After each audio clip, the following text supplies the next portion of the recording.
Tujuan hidup manusia. Kajian akidah. Berdasarkan Al-Quran, hadits, dan turat ulama salaf. Saudaraku, pernahkah kita bertanya dalam kesendirian malam, untuk apa sebenarnya kita hidup?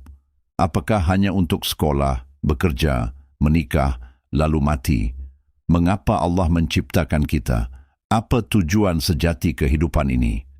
Jika tujuan hidup salah, maka seluruh perjalanan akan salah arah. Hari ini kita akan membahas tujuan hidup manusia menurut Al-Quran, hadits, dan penjelasan para ulama salaf, dari sahabat Nabi hingga para imam dan ulama ahlus sunnah. 1.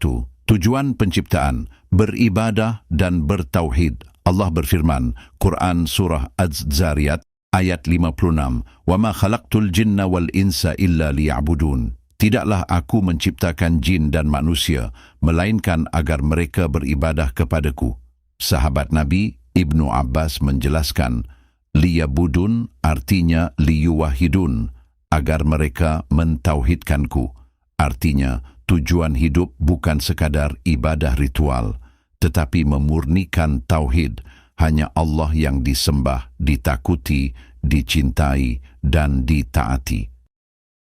2. Konsep ibadah dalam definisi ulama salaf. 1. Definisi ibadah oleh Ibnu Taimiyah dalam Al-Ubudiyah dan Majmu' Al-Fatawa, 10 sats, 89, mendefinisikan, ibadah adalah nama yang mencakup segala sesuatu yang dicintai dan diridai Allah, baik ucapan maupun perbuatan, lahir maupun batin.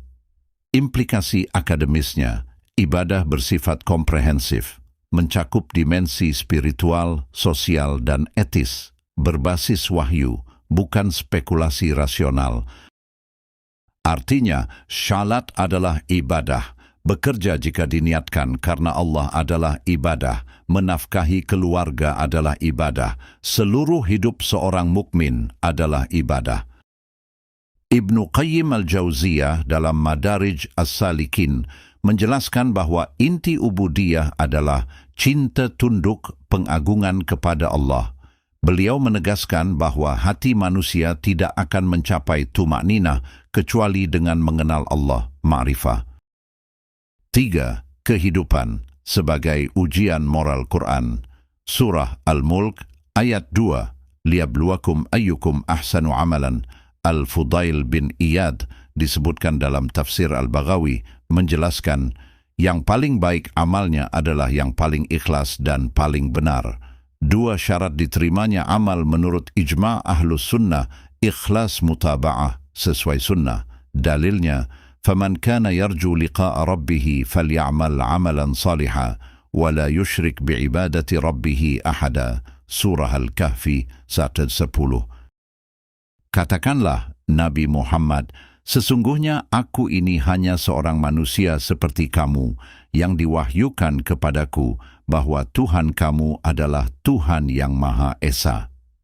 Siapa yang mengharapkan pertemuan dengan Tuhannya, hendaklah melakukan amal saleh dan tidak menjadikan apa dan siapapun sebagai sekutu dalam beribadah kepada Tuhannya. 3. Realitas kehidupan. Saudaraku, jika tujuan hidup hanya dunia, maka saat mati semuanya selesai. Tapi jika tujuan hidup adalah Allah, maka kematian adalah awal kebahagiaan. Dunia hanyalah ujian sementara, akhirat adalah kehidupan sebenarnya. Kesimpulan, tujuan hidup manusia menurut manhaj salaf, mentauhidkan Allah, beribadah dengan ikhlas, mengikuti sunnah Nabi SAW, menjauhi syirik dan bid'ah, bersabar dalam ujian, mengharap ridha Allah dan surga. Penutup, bayangkan ketika kita berdiri di hadapan Allah, harta tidak berguna, jabatan tidak berguna, popularitas tidak berguna. Yang ditanya hanya satu, apakah engkau bertauhid? Apakah engkau mengikuti Rasulku? Apakah engkau hidup untukku? Semoga Allah menjadikan hidup kita seluruhnya ibadah dan menjadikan kematian kita sebagai awal kebahagiaan abadi. Amin. Wa sallallahu ala Muhammad wa ala alihi wa sahbihi wa sallim. Wa akhiru da'wana anil hamdulillahi rabbil alamin. Wassalamualaikum warahmatullahi wabarakatuh.